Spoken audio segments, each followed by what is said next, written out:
Folks, what's going on? Welcome back to the channel. It's good to see you. I hope you're well. We move on to day 4 over in Rome. We're going to go through the rest of these matches for round 2 very shortly. Before we do, like the video, get yourself subscribed to the channel if you're not. Appreciate it if you did. First things first, how did we find day 3? Be sure to let me know. Did we get any winners? Did we win? Did we lose? Did we just come close? I'll go first. I had Carlos Taberna plus the points. Unfortunately, no dice for me. I thought he could have kept it a bit closer than what he did. I suppose he kind of let himself down in that first set. It's alright, you know me. I have no time to dwell on bad performances. But as is the case on the ATP Tour, redemption is only ever one day away. Well, yeah, share with the group. Don't be shy. Let us all know. But we'll get cracking with these, eh? We'll get started with these. Day 4. Very well. First off, we've got Lehecka, Thomas Machac. Now, straight off the bat, I'll be going with Thomas Machac in this one. These have played each other earlier on in the season in Mexico when Thomas Machac won the title. Who remembers we had the outright on that? But yeah, straight sets, 6-3, 7-5. I'm sort of expecting more of the same. Thomas Machac hasn't been that promising on the clay from what we've seen anyway. Very small sample size. He's went 1-2 so far. That win coming to Sebastian Baez in the first round in Monaco. He's then been beat by Alex de Minaur. And then Jacob Fearnley over in Madrid. Managed to take a set off both of them, but the one against Demon, fair play. The one against Jacob Fearnley, I imagine we all thought he'd probably win that one. A lot of people had written Lehecka off coming up against Riley Opelka. He managed to get that one done in straight sets. How much that actually means, I'm not so sure. I'd have to go with Thomas Machac. At this point, I mean, he's a lot more proven. All the signs would point towards him. I know there is definitely a possibility that Lehecka could beat Thomas Machac, like I've just said, 1-2. Although it's a small sample size, you know, I'd say he's probably more beatable on the clay than what he is on the hard court. When I think of Machac, I definitely picture him as a hardcore player, if anything. But I don't think it'd make much difference.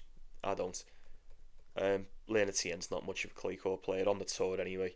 6-8 since 2021, 3-4 this year. I think if Talon Greek Sport can beat, well, not like if he can beat you, that's not. I'm not taking anything away, but if you can't beat Greek Sport, if you can't beat Marcus Garon, and he's just been beat by Gustavo Elias, I don't even, yeah. He got beat by this guy over in Portugal on the Challenger, Thomas Machac. If he turns up, realistically, he should just be too much for Lehecka, and he should just rock him off the court, I would imagine. But we'll move on anyway to Matteo Berrettini and Jacob Fearnley. I suppose the same could be applied to this one, right? I mean, I know how good Jacob Fearnley is. I think he's a lot better than Lehecka. I really do. How's he going to get on against Berrettini? I know Jacob Fearnley's a little bit older than Lehecka, but the odds are pretty much the exact same on this one. And he looked good against Fognini in the first round. Getting past Fabio Fognini, I mean, doesn't hold much weight to me. Nothing personal, it doesn't. I know it was Fognini's sort of last go at Rome and whatnot, and he had the home crowd, and Fearnley got it done in straight sets. But there was a couple of moments where he was going back and forth, a couple of breaks here and there. And I think, you know, taking out Fabio Fognini over in Rome is one thing. Coming up against Matteo Berrettini, just going off what we know already. We know how hard he can be. We know how tough Berrettini can be to beat. I think Jacob Fearnley definitely stands a chance at having a go of him anyway. 7-3 so far on the season. Well, on the clay, rather, for Jacob Fearnley. 3-2 for Matteo Berrettini. But like I said in the last match, we just know what he can bring. You know, if Berrettini brings maybe not even 100% full game, he's probably still got enough to get past Jacob Fearnley. You know, I'm not sleeping on him, and I feel sick admitting it, but there's just levels, isn't there? There's levels. I don't think Jacob Fearnley is quite at beating Matteo Berrettini in Rome levels just yet. Just yet. But we'll wait and see. I'll definitely be rooting for him. 1.3, 1.35. That's your parlay piece there, is it not? Matteo Berrettini. Anyone else? I think he gets that one done. I'd be quite surprised if he didn't. But we'll move on to Sebastian Ofner, big foe. I was at first. My original pick was big foe.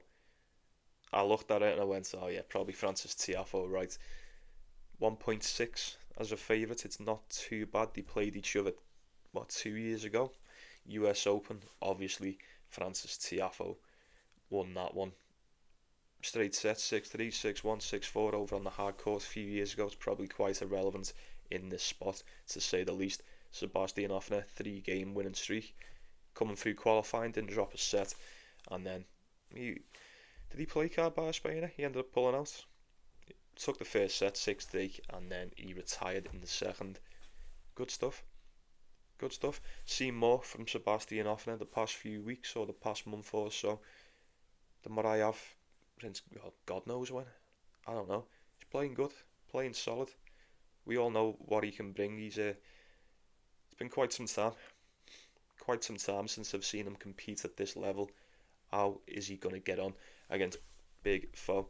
Now, in hindsight, that loss to Matteo Arnaldi in Madrid seems like an absolute stinker to me, but I don't know. Arnaldi was just beating people, weren't he? He was just beating people that week, so it is what it is. Would you have to? I don't think you'd have to go with Francis Tiafoe. I don't mind the thought of Sebastian Ofner just taking a set, potentially beating Francis Tiafoe today. 9-5 on the clay. He's only played his season has started on the clay. Sebastian Ofner, that is. Francis Tiafoe has never really done much on the clay. I mean, we say that every time. Sebastian Ofner's quite the clay player though, as opposed to big foe anyway. He has been in the past. You know, it was only 2023, 39-13. He went 8-14 last year. He was well off it though, well off the pace. Seems to be back to his old ways now though. 9-5. I don't mind Sebastian Ofner in this one, I'll be honest. It's one of them spots where you look at it on paper, you say big foe should win this one 9 times out of 10, but I don't know, man. I don't know. We're not in the States, are we? We're not in the States. Big foe holds no power over here in Europe. He should get it done.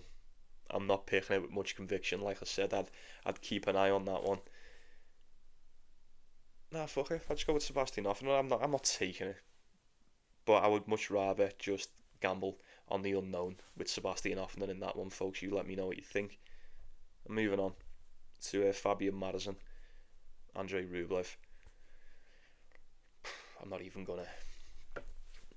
gonna waste everyone's time with this one. You know exactly what I'm gonna say. You can read me like a book at this point with this guy. He should win. But every single time we get faced with a matchup with Rublev, we say the same thing. He's better than like 99% of these players that he plays. The vast majority of opponents on his day, he is 10 times better than him. I do not know what is going on with Rublev. I really don't. I'm not going to go on about it. 1.6 against Fabian Marozsan. Now, these have only just recently played each other twice this year as well. Marozsan beat him in Hong Kong earlier on in the year, and then Rotterdam for Rublev, 2 tiebreakers. It just hasn't gotten any better. I thought him winning the title would have been exactly what he needed. Why wouldn't it have been? No. Nothing of the sort. I thought he was going to get past Bublik over in Madrid. He just didn't have the minerals for it. He's got past Ben Shelton in the Ultimate Tennis Showdown. Monfils in Monte Carlo, De Jong in Barcelona, Monfils pulled out in Madrid, and then that's it in his last 10. To say Fabio Marozsan got a decent win over Fonseca, I mean, is that quite fair to say? I know Fonseca was a bit banged up going into that. He was a little bit goosed.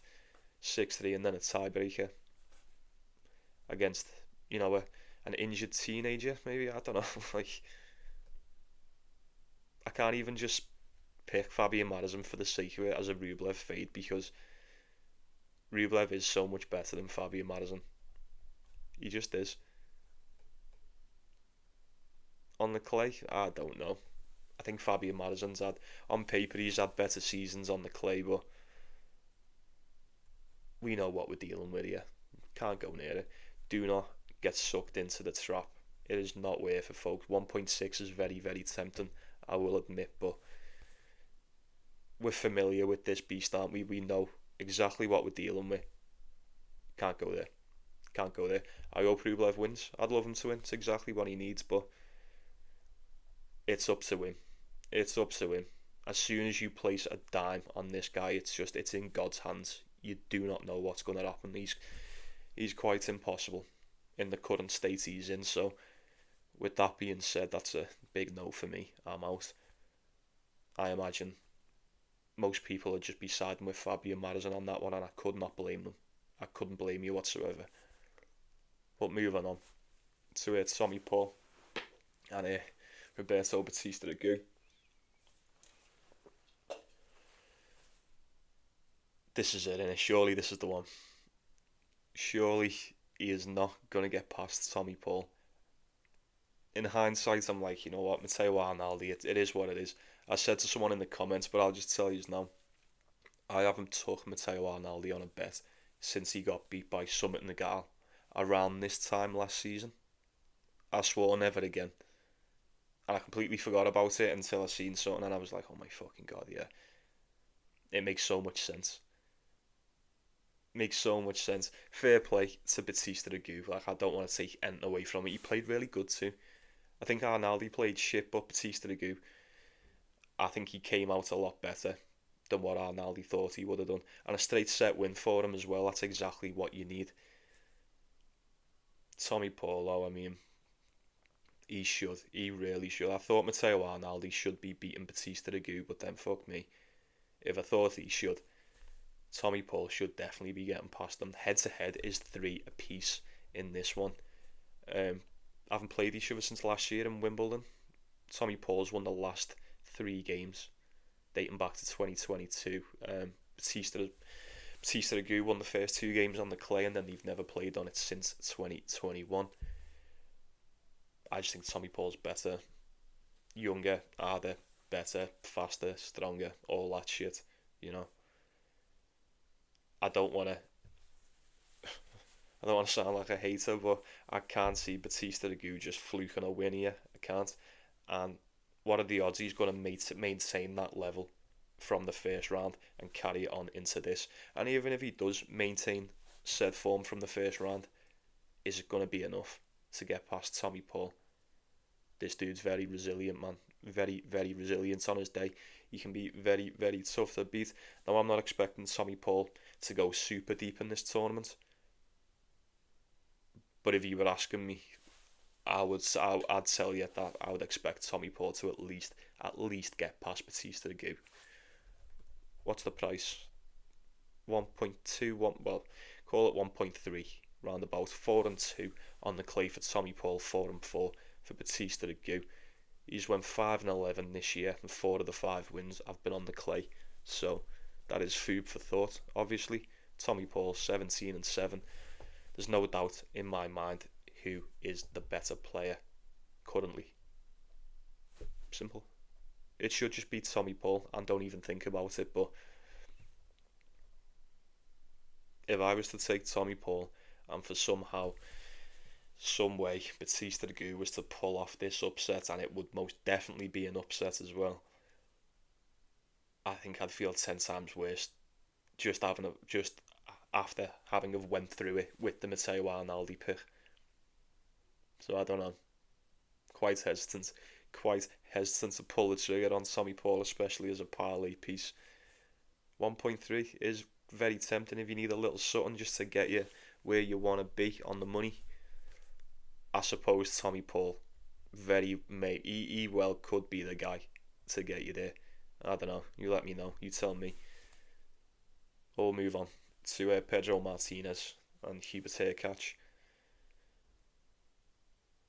These kind of pick themselves. These are like quite I say quite obvious. They're not obvious as in like who's gonna win, but I think the breakdowns can be quite predictable sometimes. Like Hurkacz, it's just we've said the same thing about him for how long now?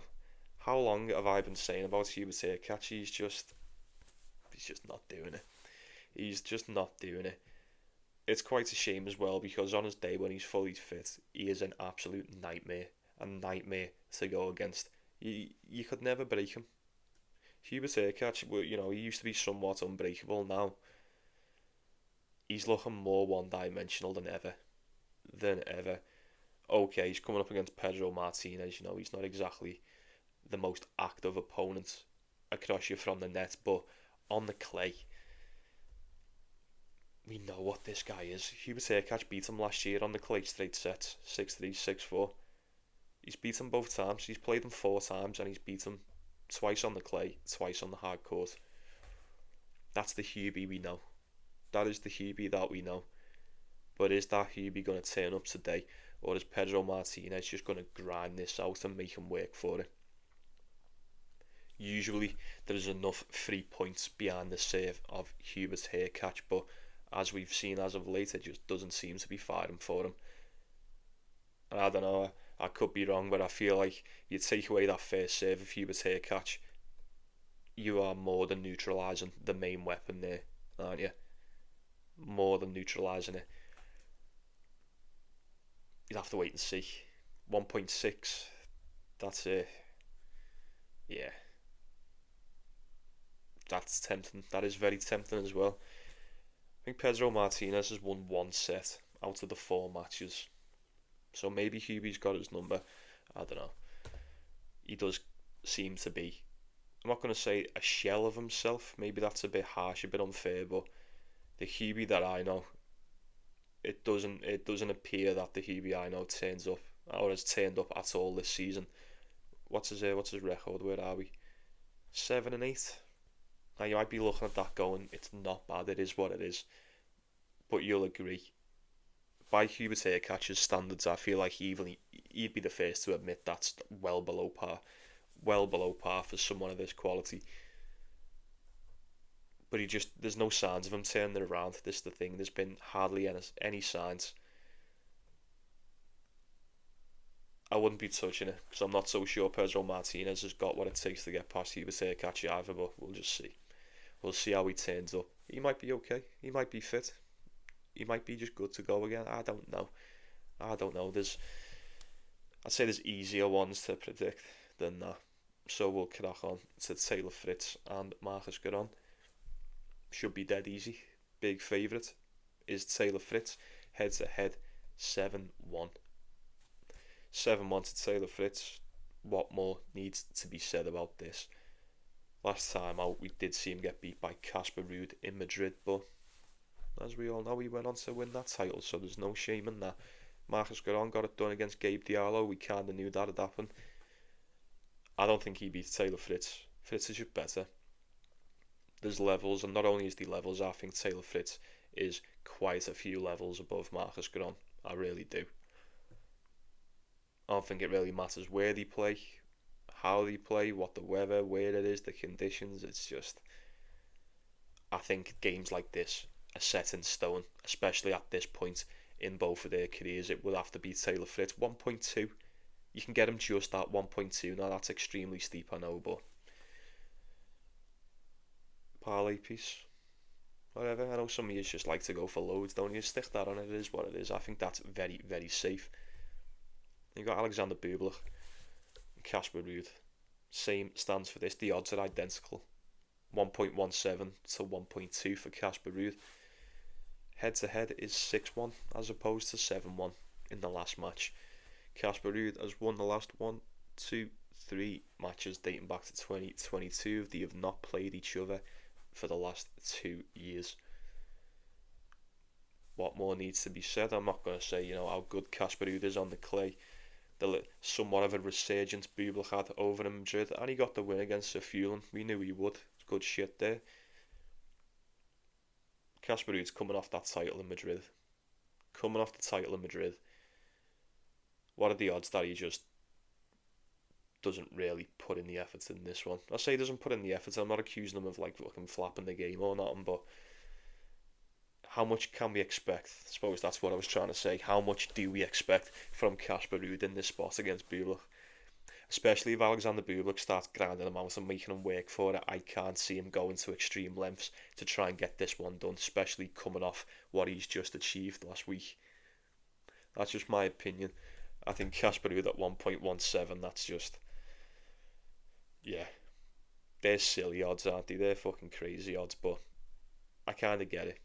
On the day, we know the difference between the two when it comes to quality, but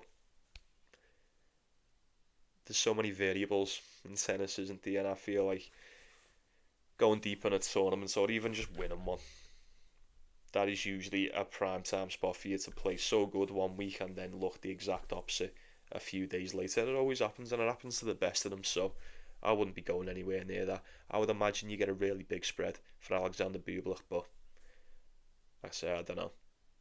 Going off the way Casper Ruud played last week, if he'd ran into Bublik last week, what do you think he would have done to him? Quick question for you. What do you reckon there? You let me know. We've got a few more here. That shouldn't take much longer. So we've got Alexander Vukic, Sebastian Korda. It's a nightmare one, this. This is a nightmare one. Head to head is 2 apiece. Sebastian Korda 1.3 as a favourite. These played each other earlier on this year in the Australian Open. That went the way to Alexander Vukic. Only just 5 sets is what it took for him to get past Sebastian Korda on the hard court. How do you think he's going to do on the clay? 4 and 5 for Vukic this season, 2 and 3 for Korda. Sebastian Korda's never done fuck all on this surface. But with that being said, neither has Alexander Vukic really. And the one time these did play on the clay, 2019. I know, right? But yeah, it still stands. That went the way of the American. You'd just say Sebastian Korda, wouldn't you? I'd just say Sebastian Korda. I think he's better. I just think he's much more trustworthy on the day. Alexander Vukic has been I'd say he's been off the boil for a while. He done alright in the Challenger in Portugal. He got to the semi-finals. It is what it is, innit? I mean, 8 and 14 on the year, 8 and 8 for Sebastian Korda. It would be Korda or nothing. I'm not picking that with much conviction. I don't fancy taking Korda on the clay at such a short price. I feel like Vukic, he's a tricky customer, man. He's a tricky customer. He can just turn up and upset the apple cart, can't he? We've seen him do it a few times before. Korda is most definitely beatable in his current state as well, so maybe look at Vukic for a set. Vukic on the points. If you want to spice it up a bit, I don't know. I'm not too sure about that one. But we've got most of these are all quite pretty much big favourites now, aren't they? Yeah, this shouldn't take much more time, this one, folks. Jakub Mensik, Matteo Gigante. I'd probably go with Jakub Mensik. I'd start with Jakub Mensik. I think Gigante looked decent against Rinderknech. Now, I said he'd win that one, and that's exactly what he done. Straight sets, 2 tiebreakers. Artur Rinderknech barely faced a break point. I don't think he did, I think he faced 2 break points or something, saved one of them. Yeah, not a lot of resistance from Matteo Gigante. Strong behind serve, but how much of that has got to do with how poor Artur Rinderknech is playing currently? I believe quite some. Mensik should better. 1.2. I know Gigante's at home, but look, going to 2 tiebreakers against Artur Rinderknech is one thing. coming up against Jakub Mensik. It's a completely different beast. Completely different beast. We did see him get beat in the quarterfinals by Cerundolo over in Madrid, but he looked fairly decent running up to that. He looked solid over in Miami, shit in Munich. And then here we are today. I would suspect that Jakub Mensik has plenty, and I repeat, plenty of tools to get it done against Matteo Gigante today. Can he hold his nerve in front of that Italian crowd? That is the question, I suppose. So we'll crack on with this Cerundolo, Nicholas Jarry. I'd want to lean with Nicholas Jarry in this one. Now you might be going, what the fuck are you talking about? That is insane. I get it, but he's due, man. Nicholas Jarry is more than due, is he not? He got to the final here last year, let's not forget. Was that against Zverev? It was, I remember it. Got to the final here. And I've been saying, haven't I, all season, when it gets to Rome, when it gets to like Clay Masters time, this is when, this is his time to get one back. He is a massive dog in this one. 1.2 is Cerundolo. 1.25 roundabout. They played each other in 2021. That was on the clay. That went the way of Cerundolo. That was ages ago. Forget about that. Cerundolo has just gotten to the semi-finals in Madrid. He's been good. He's been so good. Semi-finals in Munich, semi-finals in Madrid. Back-to-back semis on the clay. Do you reckon he gets to another semi-final? I wouldn't be so sure. He should definitely beat Nicholas Jarry today. Definitely. But I wouldn't mind having a little flutter on Nicholas Jarry plus the points. I wouldn't. It's Rome. He loves it here. And if there's ever a time for him to snap back, I feel like now could definitely be that time. Now, there's not much to suggest that he's going to do that. If you ask me, I mean, getting a win against Hugo Gaston doesn't mean that much to me personally. I don't know. I'm hopeful for Nicholas Jarry. I'm not just picking that just because I'm hopeful for him. I do believe Francisco Cerundolo is in a much better state currently than this guy. You don't need me to tell you that. But I just feel like the Nicholas Jarry that we've seen so far this season, it couldn't be further than the one that actually turns up when we know he can. He's a nightmare to play against. I've seen him play games. Seen him play for a while. And over the seasons, there's so many times he's pulled off upset after upset. And when he's played to his ability, he can hang in there with the best of them. He really can. And I feel like he could definitely hang in there with Francisco Cerundolo today. He may not win it, but he could definitely keep it close. We'll wait and see. Massive dog, massive spread. He should be able to get it. Done. We'll circle back to it. Keep an eye on that one. And then Jesper de Jong, Davidovich Fokina. I'll be going with Davidovich Fokina. De Jong's been decent. We've seen some really good performances out of him over the past few weeks. Mainly in clay season. 13-9 on the surface so far. 7-3 for Davidovich Fokina. We have not seen him since the third round of Madrid, where he almost beat Zverev, but he ended up getting beat 2-1. Easy, innit? It's easy, innit? I'm not going to sit here and speculate and go, oh, De Jong could do this and he could do that. He could turn up and play a lot better than what I'm expecting him to, but realistically, Davidovich Fokina should be too much for De Jong. Different beast, much more proven, much more seasoned. Yeah, I think he should have this one in the bag. I really do. 1.3 on the decimal. Nice and rested coming into this one. De Jong looked decent against Shevchenko, but I think that easily could have went sour really quick in that first set if he didn't get a grip of it. Guile it is. Got to go with Guile on that one. And then next up we've got Ben Shelton. Jamie Munar. Excuse me. Oh, I'm so worried for Ben Shelton in this one, I'm so tempted. I'm like this close to taking him, Any objections to that? I know the head-to-head is one apiece, and Jamie Munar drilled him in Dallas at the start, earlier on in the year, 6-2, and then a tiebreaker, indoor hard court. Now that would suggest to me he's going to have an even better chance at beating him on the fucking clay. But I don't know, man.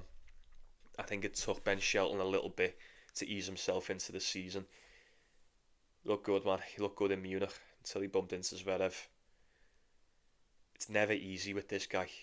Whether you bet against him or you bet on him, it's never an easy watch, man.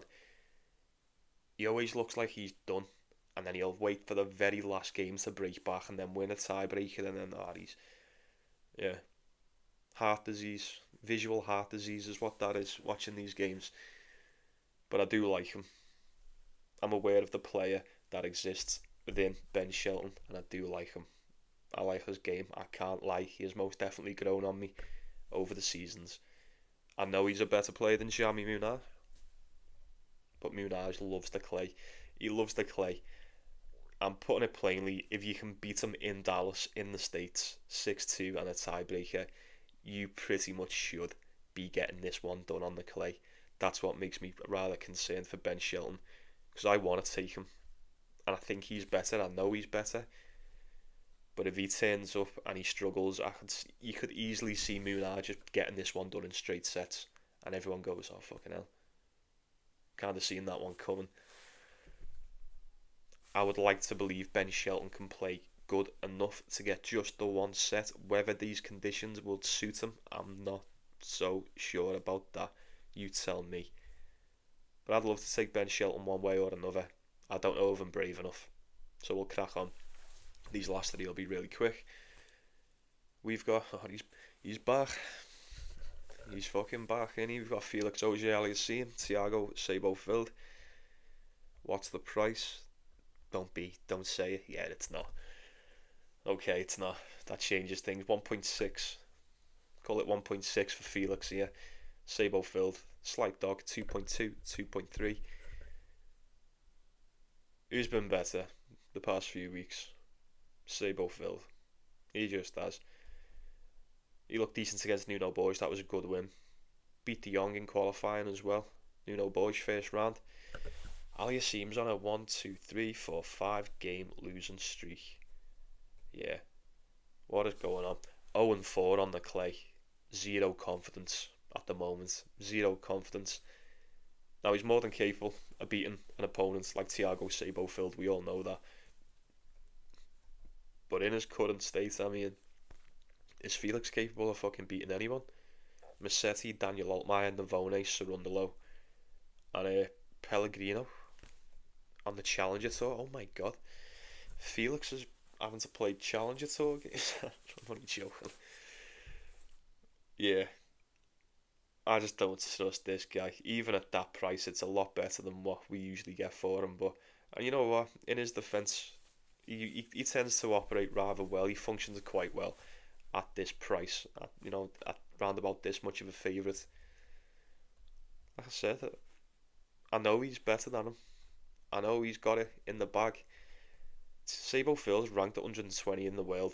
Felix is ranked just within the top 30, 27 to be precise. Felix, you need to win this game. Stop fucking about. Play tennis. Beat Thiago Seyboth. Will be good. No, I'm not going to trust him to do that. I know it's a lot easier said than done, but come on, lad. What the fuck are we doing? You know what I mean? What are we doing? You've got to win this one, lad. You've got to get this one done. I don't care what anyone says. But you wouldn't be shocked to see the Brazilian pull this one off. You really wouldn't. I don't think it would be that much of an upset to us anyway.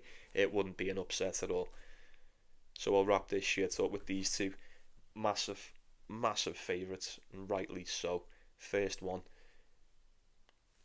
Could be a bit more interesting than what the odds suggest, but nonetheless we've got Luca Nardi and Alex de Minaur. 1.1 for the Demon, 6.8 for Luca Nardi. I don't think Nardi stands a chance against de Minaur. Never played each other before, and I don't think it matters. No excuses. No excuses for de Minaur. I don't want to hear the home advantage, the crowd, like this or that. There's no excuse. Alex de Minaur should be getting this one done. I know we all understand anyone is beatable on the day. I don't have to tell you that. But this is one of them spots. And this and the next one, surely this is one of them spots where you'd say the sky has to fall in order for Demon to get beat by Nardi today. How much of an impact is that crowd going to make on the overall game of Nardi coming up against the Demon? Not much. I'd be willing to bet not much. So it's Demon for that. And then wrapping us up, we've got Jannik Sinner, Mariano Navone. It's time, and it is most certainly that time again. He's back. He's back. Let me know if you're still watching. How are we all feeling about that? I'm buzzing to see Jannik Sinner back on the tour. I can't wait to see how he turns up and what he looks like. I imagine he wipes the floor with Navone tomorrow. But just imagine we all sit here. He's 1.08, by the way. Like, that's just, that's the dead zone in it. That's the buffer zone, mate. Like, what the fuck's that? There's no point going there. 1.08. I feel like it's already set in stone what is supposed to happen on this. But imagine we come to this matchup tomorrow, and Navone just doesn't. It's not entirely out of the question. I get it's highly unlikely, borderline impossible. No, I'll take that back, but it's just a joke. Just imagine it. Just imagine it. What's that spread going to be at fucking 7-1, dog? 5.5, buy a point, 6.5. Don't quote me on it, but with spreads like that, you could probably even push it out and get like 7.5, like a set and a bit, than for a better price than what you would get for Jannik Sinner to win this game. It's that ridiculous. That's just food for thought. You tell me what you're doing on that. But I think it's rather obvious, the outcome in that. I think it's very obvious. Well, that's going to do us. Quite a long one, once again. But as always, folks, I appreciate you taking the time, watching the videos, taking the time to chill, come and talk, and getting involved. As always, make sure you stay involved. It means a lot to me. It helps me out a lot more than what you probably know. But I'll be saying good night to you, folks. One more night shift. As Phil Collins says, one more night. I'll be alright with that. I'll get through this. Gonna watch some baseball tonight. As always, folks, let me know. Best bets, all that stuff. But you take it easy, yeah? You take care of yourselves. You take care of one another. Anything I'm going for personally will be pinned. I don't know. Probably not even watching anymore now. It's well gone, innit? But yeah, you'd all know the deal by now. If it's pinned, it's pinned. If it's not, it's not. Take it easy, yeah? Let's go get that cash once more. I appreciate each and every one of you. Enjoy the matches today. See you tomorrow.